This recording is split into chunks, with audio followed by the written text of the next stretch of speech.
जीवन में कभी भी खुद नहीं करना चाहिए कुछ। जो भगवान कर रहे हैं, जो आपके बारे में वो सोच रहे हैं, वो अच्छा है, बेहतर है।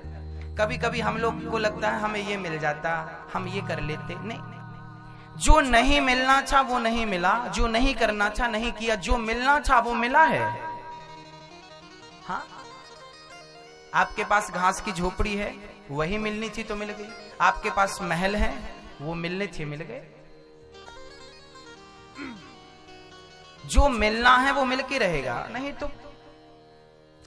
इसलिए कई बार हमको क्या लगता है भगवान ने हमारे साथ गलत किया ना। ईश्वर कभी गलत नहीं करते। कभी कभी हमारा नुकसान हो जाता है, हमें लगता गलत हुआ ना, उस नुकसान में भी फायदा है।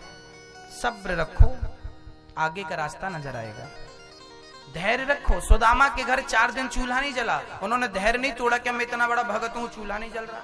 सुदामा गरीब थे, धैर्य रखा, भक्ति जारी रखी, प्रेम जारी रखा, विश्वास बनाए रखा, तो जो रोटी को मोहताज सुदामा 2 लोगों के स्वामी बन गए कि नहीं।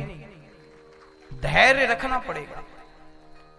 अच्छे वक्त का, अच्छे समय का इंतजार करना पड़ता है, जल्दी नहीं आता।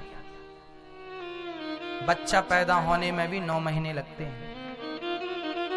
कोई सोचे आज की आज बच्चा पैदा हो जाए, कैसे संभव है?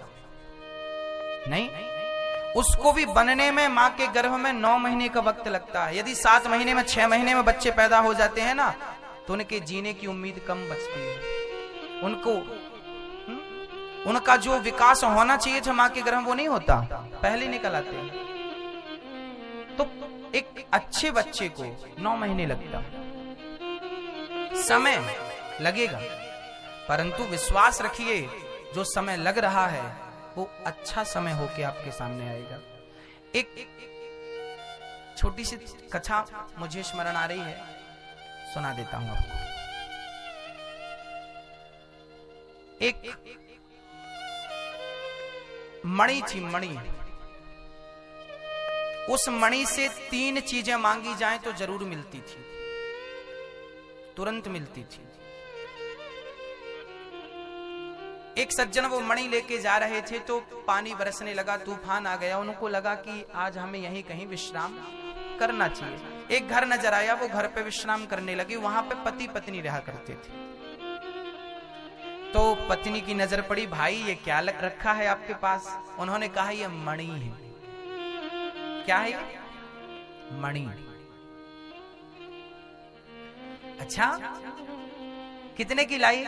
बोले लाई नहीं, मिली है। और जब मिली तो आकाशवाणी हुई कि इससे तुम 3 चीजें मांगोगे तो मिलेगी। पत्नी ने बोला आपने भैया मांगा? उन्होंने कहा मांग कर मैं बर्बाद हो गया, मांग कर मैं बर्बाद हो गया। ये मणि जो देती है ना, वो सारा सुख चैन हर करके देती है। पत्नी बोली नहीं नहीं, आपने गलत तरीके से मांगा होगा, एक बार हमें मौका दीजिए, हम मांगते हैं। उसने लाख समझाया, देखो मत मांगो, इस मणि से कुछ मत मांगना, ये देगी जरूर पर सुख चैन हर लेगी आपका। पत्नी नहीं मानी, पति पत्नी दोनों बोले नहीं नहीं आप हमें एक मौका दीजिए। अब कई बार ना आप लोग मानते नहीं, जिद करने लगते। उन्होंने भी जिद करी। अब ये भाई साहब बोले ठीक है मांग लो। अब पति पत्नी ने डिसाइड किया क्या मांगे, 3 चीज मांगनी है, क्या मांगे? पत्नी बोली आप बताओ। पति बोला आप बताओ। पत्नी बोली 1 लाख रुपए मांग लेते हैं। उस जमाने में 1 लाख रुपए बहुत होता था। लखपति, ये बहुत साल पुरानी घटना है। ये घटना है या कल्पना है, लेकिन इससे संदेश बढ़िया मिलेगा। बहुत पुरानी घटनाएं हैं, आजकल 200-50 करोड़ और वो 1 लाख। पत्नी बोली 1 लाख रुपए मांग लेते हैं। पति बोला ठीक है मांग लो। पत्नी ने कहा हे मणि जी हमें 1 लाख रुपए मिल जाएं। कहा मणि जमीन पे गिर गई। तुरंत 5 मिनट के भीतर दरवाजे पे किसी ने दस्तक दी। दरवाजा खोला, आपके लिए 1 लाख रुपए। किसने दिया है? बोले आपका बेटा सेना में था, शहीद हो गया है, शहीद हो गया है, उसके लिए राजा ने 1 लाख रुपए पहुंचाए हैं आपके लिए। अब तो मां छाती पीटने लगी, विधाता क्या किया? मेरा बेटा,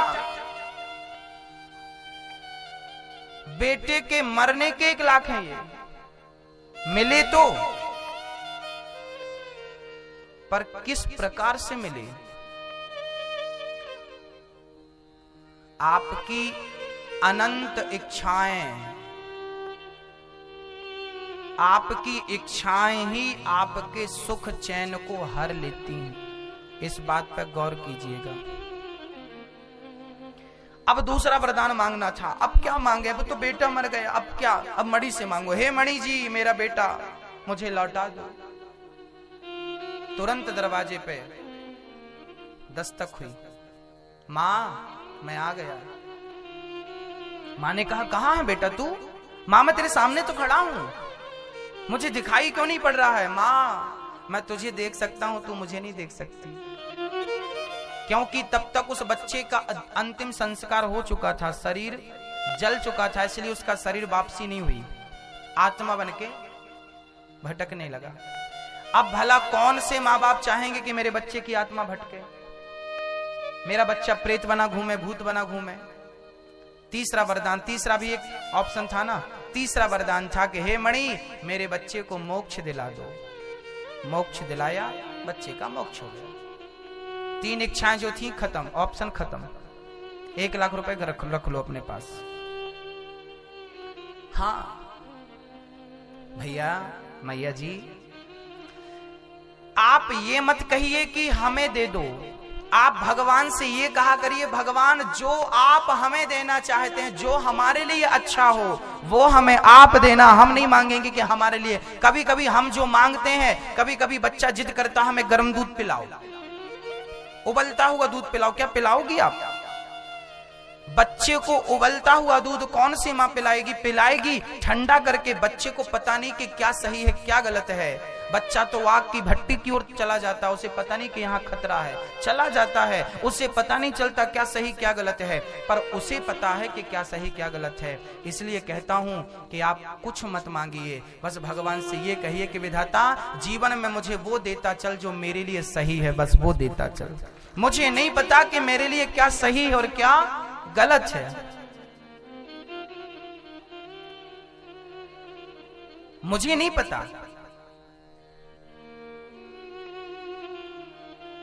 इसलिए भगवान से क्या मांगना है क्या नहीं मांगना हमें नहीं पता, क्योंकि हमें प्रेजेंट पता है, फ्यूचर पता नहीं है। हम आज को देखते हैं, आज को जानते हैं, कल को नहीं जानते, पर कल को वो जान रहा है ना। इसलिए जो कल को जानता है उसको सब दीजिए और कह दीजिए कि अब सौंप दिया इस जीवन का सब भार तुम्हारे हाथों में है, जीत तुम्हारे हाथों में है, हार तुम्हारे हाथों। आपकी जरूरत से ज्यादा इच्छाएं कहीं आपके सुख चैन को समाप्त ना कर दें। एक बार मैंने सुना कि एक माँ बाप ने अपने बच्चे से कहा कि बेटा कम से कम 99% लेके आना। प्रेशर दिया बच्चे को, लाना लाना लाना लाना लाना। बच्चा नहीं ला पाया, उसे लगा नहीं लाया, अब कैसे मुंह दिखाऊं, आत्महत्या कर ली उसने, मर गया। एग्जाम के जब रिजल्ट आपने देखे होंगे तब ये केस अक्सर देखने को मिलते हैं। माँ बाप का टॉर्चर, माँ बाप की इच्छाएं बच्चे की जान ले लेती हैं। आपकी इच्छाएं बच्चे की जान ले गई कि नहीं? कि आपको 100 नंबर की कामना थी, बच्चे को अच्छे परसेंट से आप देखना चाहती थी, उस पे उसके दिमाग पे प्रेशर बना, मर गया कि नहीं? आपकी इच्छाएं, कभी ये मत कहिए कि हमें ये चाहिए। हाँ, कर्मण्येवाधिकारस्ते गीता कहती, अच्छा कर्म करते जाओ, अच्छी परवरिश देते जाओ, अच्छी शिक्षा देते जाओ, अच्छे संस्कार देते जाओ, फल भगवान पे छोड़ते जाओ, वो जो करेगा बढ़िया करेगा आपके लिए। अपनी जिद त्याग दीजिए। कभी कभी आपकी जिद के कारण आपका सर्वनाश हो जाता है, कभी कभी आपकी जिद के कारण आपके घर पे आग लग जाती है। मत करिए जिद, वो अच्छी नहीं है आपके लिए, आपके स्वास्थ्य के लिए, आपके परिवार के लिए, फिर भी कर रहे हैं। यदि मिलेगा, मेरी 5 किलो वजन उठाने की क्षमता है, 10 किलो लाद देंगे तो मर नहीं जाऊंगा। आपके भाग्य में जितना था मिल गया, उससे ज्यादा इच्छाएं कर रहे हो आप, तो वो नुकसान देंगे। संतोष नाम की कोई चीज है कि नहीं? जब आवे संतोष धन सब धन धूरी समान। जो विधाता ने दिया बढ़िया है, मुझे मजदूर बनाया ना, शायद मैं इसी के लिए पैदा हुआ हूं। ठीक है, ईश्वर की मर्जी में समझौता क्यों नहीं कर लेते? मैं मजदूरी करता हूं, ठीक है भाई, मैं मजदूर हूं, खुश रहो ना अपनी लाइफ में। मैं डॉक्टर हूं, ठीक है, खुश रहो। इंजीनियर हूं, हाँ खुश रहो। मैं सड़क साफ करता हूं, मैं झाड़ू लगाता हूं, मैं झाड़ू लगाने वाला नगर पालिका की मेंबर हूं, मैं सवेरे से झाड़ू लगाती हूं, कोई बात नहीं ना। आपको इसीलिए ईश्वर ने भेजा है, जाओ कर्म करो अपना, यही तुम्हारा कर्म है। उस कर्म को ही पूजा मानिए। जहां हो बुरे नहीं हो, मेहनत करके 2 रोटी कमा रहे हो, अच्छे हो। पाप करके, चोरी करके करोड़ों कमाने वालों से आप अच्छे हो कि झाड़ू लगा रहे हो? कम से कम खून पसीने का तो खा रहे हो, मेहनत का तो खा रहे हो। ईश्वर ने जो दिया है आपको, फटी साड़ी दी है, उसमें खुश रहो। 100 रुपए की साड़ी पहनने लायक हो ना, उसमें खुश रहो। क्योंकि खुशी 1000 की साड़ी पहनने से नहीं मिलती। क्योंकि खुशी गले पे मैं 5 लाख का हार पहन के घूमूं तो खुश हो जाऊंगा, खुशी मिल जाएगी। मेरी माँ, खुशी साड़ियों में नहीं है, खुशी धन दौलत में नहीं है, खुशी तो बस संतोष में है। मेरे पास जितना विधाता ने दिया बहुत है मालिक, तेरा धन्यवाद। मैं तो इसके भी योग्य नहीं था, कम से कम तूने देखने को आंखें तो दी हैं, चलने को पांव तो दिया है। अरे उन लोगों से पूछो जो लोग अंधे हैं, आप तो फिर भी देख रहे हो ना। उन लोगों से पूछो जो पांव की चप्पल हाथ में पहन के चलते हैं। कई लोगों को आपने देखा होगा पोलियो ग्रसित, भगवान करे बीमारी किसी को ना हो, पर आपने कई बार मैंने देखा है कई लोग हाथ पे चप्पल पहन के चलते हैं, घिसट जो चप्पल पांव की होती है उसे हाथ पे पहन रहे हैं। उन लोगों से आप भले होके नहीं, फिर भी शिकायत है कि विधाता तूने ये, विधाता तुम्हें वैसा बना देता तो क्या कर लेते? जो दिया है ना उसका संतोष नहीं है, उसका शुक्रिया अदा, धन्यवाद नहीं है, बस शिकायतें हैं। शिकायतों में जिंदगी अच्छी नहीं होती मेरी माँ। मैं तो कहता हूँ शिकायत कभी नहीं होनी चाहिए, ना भगवान से, ना पति से, ना पत्नी से। यदि पति तुम्हें गाली देता है और गाल में थप्पड़ मारता है तो समझ लेना कि ये तुम्हारे पापों का ही फल मिल रहा है। किसको दोष दें हम?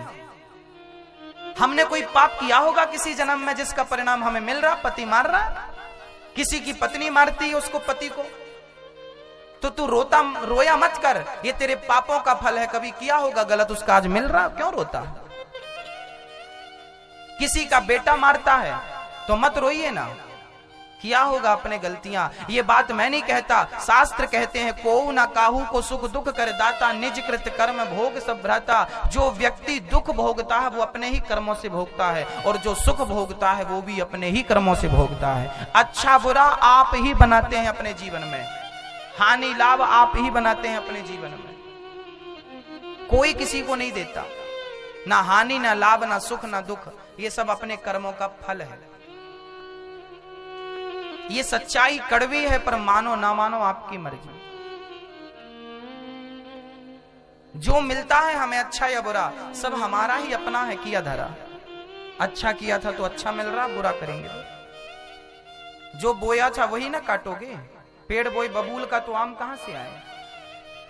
जैसी करनी वैसी भरनी, आज की अकल पाएगा। जहां हो, यदि तुम बीमार हो तो भी भगवान का धन्यवाद दो कि विधाता लोगों को कितनी सारी बीमारियां होती हैं, तूने मेरी बड़ी बीमारी इतनी में टाल दी, तेरा धन्यवाद।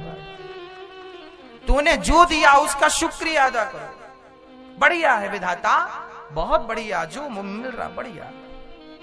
शिकायत करने से क्या होगा? रोइए, फिर बैठ के किनारे रोइए। पूरी जिंदगी जा रही है रोते रोते। किस लिए पैदा भय हो ये भी समझ में नहीं आया, बस रोते रोते मर जाओ, ये जिंदगी है। शिकायत करते रहो, पति अच्छा नहीं, पत्नी अच्छी नहीं। बेटा, अरे कभी तो कहो कि अच्छा है, भले कोई अच्छा ना हो, मन को अच्छा रखो, सब अच्छा है, मन तो अच्छा हो। और शिकायतें कभी मिटेंगी नहीं। जिनकी सोने की लंका थी उनकी शिकायतें नहीं मिटी, तो तुम्हारे घर मिट्टी के शिकायतें नहीं मिटने वाली। श्री नारद जी महाराज ने कहा, महाराज मैं दासी पुत्र था, मेरी माँ बर्तन धुलती थी घर घर।